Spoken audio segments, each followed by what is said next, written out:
Bonjour, je suis Aurélie et je vis avec une maladie chronique depuis des années. Donc là, vous voyez, il y a un chien. Mais bon, c'est pas l'objet de la vidéo.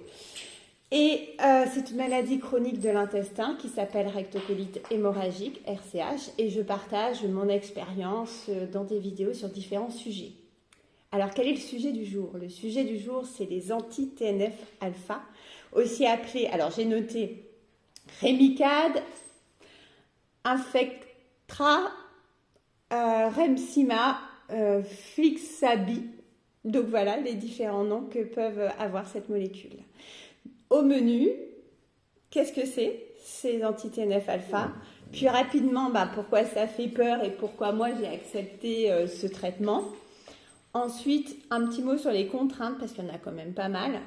Et puis, je vous emmènerai avec moi à la clinique faire l'injection du coup aujourd'hui. Et comme ça, vous pourrez partager cette expérience-là et voir pour de vrai comment ça se passe. Et puis, à la fin, on fera un petit point pour voir comment je me sens après ces injections. C'est parti. Alors, c'est quoi anti-TNF-alpha?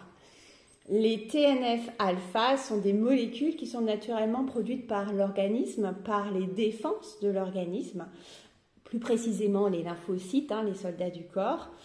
Et ces molécules-là participent à la lutte contre les infections et parce qu'elles font partie de cette réponse immunitaire, elles favorisent du coup l'inflammation.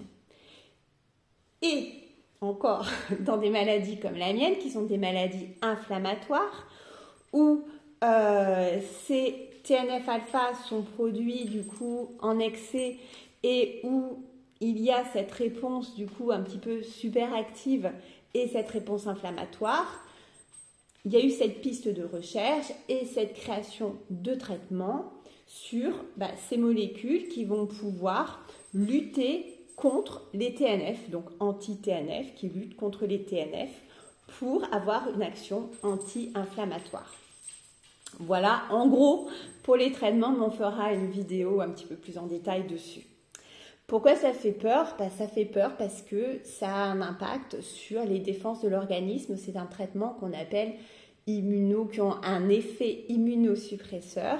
Et donc, tout ce qui touche à nos défenses, c'est quelque chose qui est sérieux et on se demande ce que ça va faire, quels effets secondaires, qu'est-ce qu'on va pouvoir avoir comme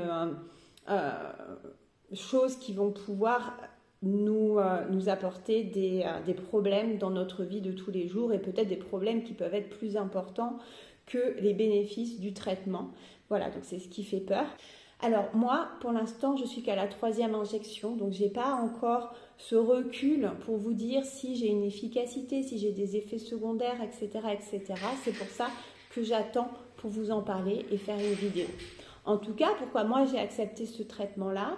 Parce que les traitements que je prenais ne fonctionnaient plus. C'était les traitements par Pentasa, etc., qu'on donne dans ma maladie, ça ne fonctionnait plus. On a essayé une biothérapie qui n'a pas fonctionné non plus.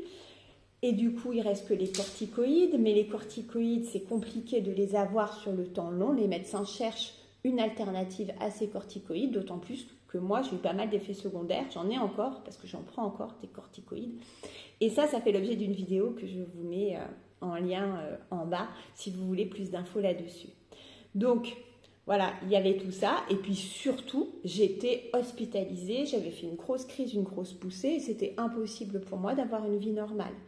Très fatiguée, incapable de faire les actions de la vie quotidienne. Incapable aussi de quitter mon domicile parce que beaucoup de symptômes dus à ma maladie, notamment aller aux toilettes 25 fois par jour, nuit y compris. Qu'est-ce qu'il y avait d'autre? Les douleurs.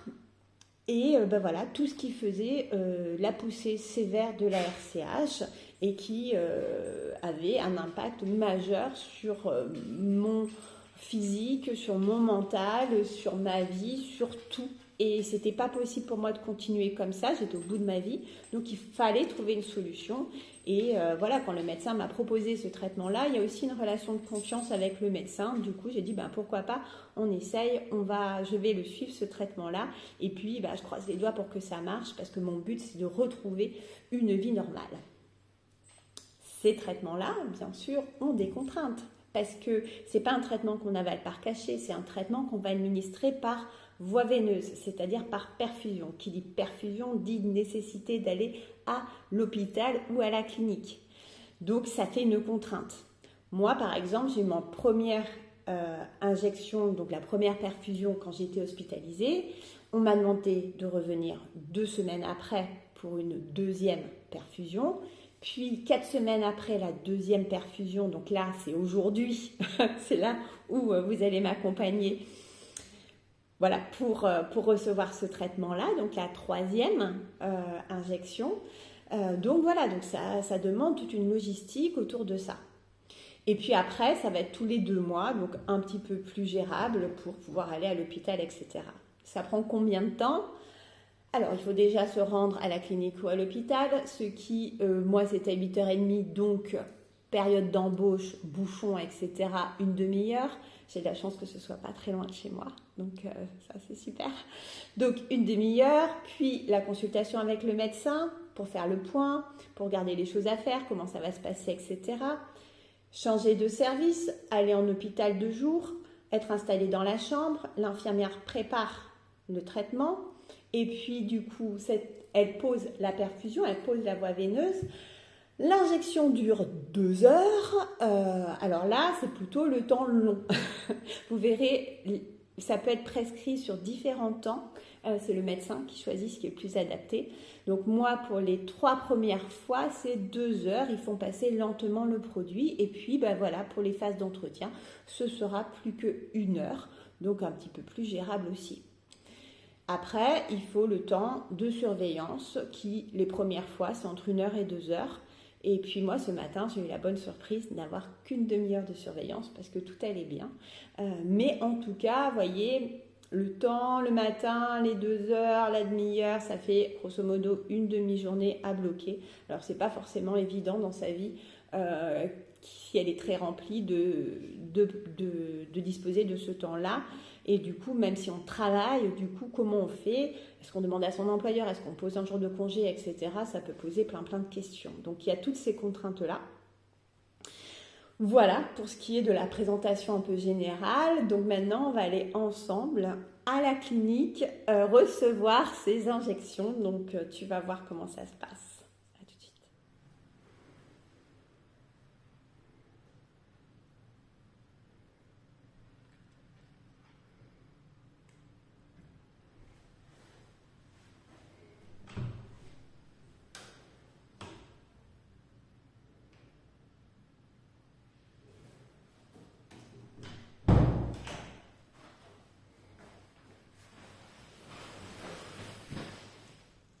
Me voici en hôpital de jour pour mon injection de traitement de l'infliximab, qui est un anti-TNF-alpha. Et ça se passe comment ? On va voir ça tout de suite.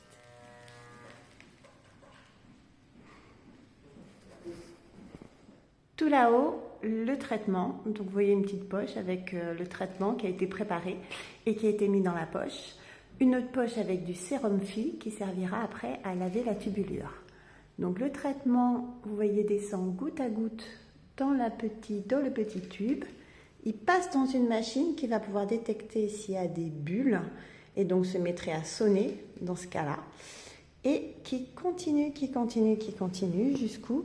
Jusque dans la veine.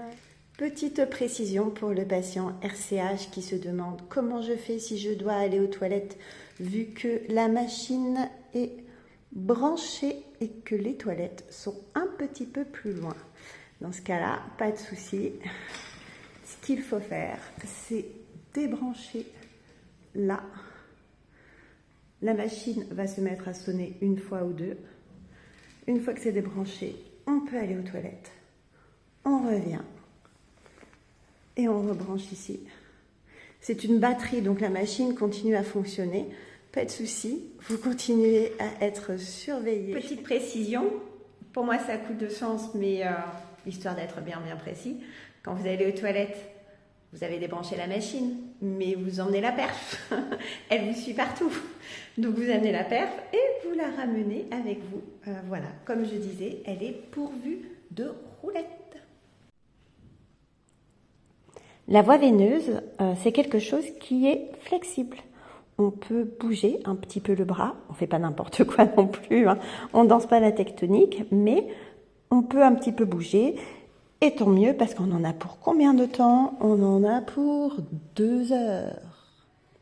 Voilà, c'est fini. La machine a sonné pour dire que c'était terminé, que tout le liquide était passé. Vous voyez, l'infirmière a éteint cette machine qui criait pour dire « éteignez-moi, éteignez-moi ». Donc là, elle a switché sur la poche de sérum fille qui va laver du coup la tubulure. Et moi, je reste encore une petite demi-heure en observation pour voir que tout se passe bien, qu'il n'y a pas de problème. On arrive donc à la fin. Donc, petit café pour me remettre de mes émotions.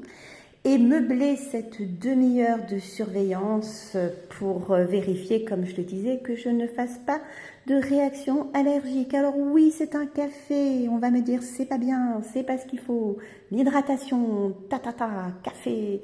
Et puis bon, c'est le café de la clinique ou de l'hôpital, donc c'est pas le meilleur café du monde, hein. On n'est pas dans le monde de Georges Clooney et on ne demande pas un petit café serré, ristretto ou je sais pas quoi. Mais bon, ça fera l'affaire. J'en ai bien besoin, je l'ai bien mérité. Café, parce que je le vaux bien. Libéré, délivré, c'est fini cette fois-ci pour de bon pour aujourd'hui. On m'a retiré la perf après avoir pris ma tension, vérifié que tout allait bien, pris mon rythme cardiaque. Je vais donc pouvoir prendre mes petites affaires et revenir chez moi, enfin. Je vous tiens au courant pour vous dire si j'ai des petits effets dans l'après-midi et comment je vis cette suite de traitement. Donc j'espère que vous avez aimé ce séjour à l'hôpital. C'est moins fun qu'un séjour à Lisbonne ou si je vous avais emmené, je ne sais pas, au Canada ou à Hong Kong, mais c'est déjà ça. Donc voici moi mon expérience avec le traitement, mon expérience live. Et là, me voici de retour. Donc ça fait quelques heures. Il doit être à peu près 15 heures, donc ça fait 3 heures. Et on va faire un petit bilan de comment je me sens après ce traitement. Après ce traitement, pour l'instant, je n'ai pas d'effet secondaire immédiat que j'ai pu identifier. Il y a des personnes qui peuvent ressentir des douleurs articulaires, c'est pas mon cas. Qui peuvent ressentir des nausées, ça aussi j'ai pas eu, pourtant j'ai mangé à midi, mais pas de nausées. Toujours le chien qui fait du bruit, mais bon il veut pas partir, donc on va le garder, donc pas de nausées. Des personnes qui peuvent ressentir une migraine, qui peuvent avoir une migraine. Moi je suis migraineuse, mais pour l'instant je touche du bois, pas de migraine. Il peut aussi y avoir un effet sur la fatigue. Alors la fatigue, oui, je suis fatiguée, mais est-ce que c'est la maladie? Parce que j'ai encore les effets de la maladie, j'ai encore certains symptômes. Est-ce que c'est les nuits qui sont un peu compliquées avec les corticoïdes? Est-ce que c'est le traitement par anti-TNF-alpha? Je ne saurais pas vous dire. Donc je ne peux pas l'incriminer comme ça, sans preuve que ce soit vraiment, vraiment lui. Mais bon, il y a quand même cette fatigue. Voilà pour les effets tout de suite après, donc moi ça va, tout comme la première et la deuxième injection qui se sont assez bien passées. Concernant ces injections, ces 2 premières injections et le laps de temps après, j'ai pas non plus développé d'effets secondaires que j'ai pu identifier pour l'instant. Ça a été plutôt efficace. J'ai eu une réduction de mes symptômes et une amélioration de ma qualité de vie. Alors, est-ce que c'est les anti-TNF-alpha ou est-ce que c'est encore les corticoïdes? Parce que le but, pour rappel, c'est qu'au départ, on m'a mis sous corticoïdes, mais comme c'est des traitements qu'on ne garde pas sur le long terme, c'est des traitements qu'on va baisser et qu'on va remplacer par un autre traitement. Mais le temps de baisser et le temps d'installer l'autre traitement, il y a une période où on a les deux. Donc moi, je suis dans cette période-là où j'ai ces 2 traitements. Donc voilà, donc pour les effets, c'est un petit peu compliqué à dire, aussi bien pour les effets secondaires que pour l'efficacité du traitement. La dernière fois, on avait tenté une autre biothérapie et c'est quand j'avais vraiment réduit à des toutes petites doses de corticoïdes que j'étais repartie en crise et qu'on avait vu que ça ne fonctionnait pas. Donc là, c'est encore un peu tôt pour vous dire si pour moi ça fonctionne ou pas parce que j'en suis qu'à la 3e injection. Je ferai une vidéo plus tard, comme je le dis, pour vous faire un petit récap, de vous dire comment ça se passe et puis est-ce que mon organisme a accepté ce traitement, est-ce que ça a fonctionné, est-ce que ça a une efficacité et combien de temps. C'est ce qu'on va aussi voir. En tout cas, j'espère que ça vous a plu de venir avec moi. Si c'est le cas, vous pouvez toujours mettre un pouce. Vous pouvez aussi vous abonner à la chaîne, comme ça vous avez aussi les autres vidéos. Vous pouvez mettre des commentaires pour partager aussi vous votre expérience. Si vous aussi vous avez ce traitement-là, comment ça se passe, comment vous le ressentez, etc. Ou si vous avez simplement des questions, j'y répondrai le mieux que je peux, sachant que je ne suis pas médecin, je le répète. Je vous souhaite en tout cas une très très bonne journée et je vous dis à bientôt. Bye bye.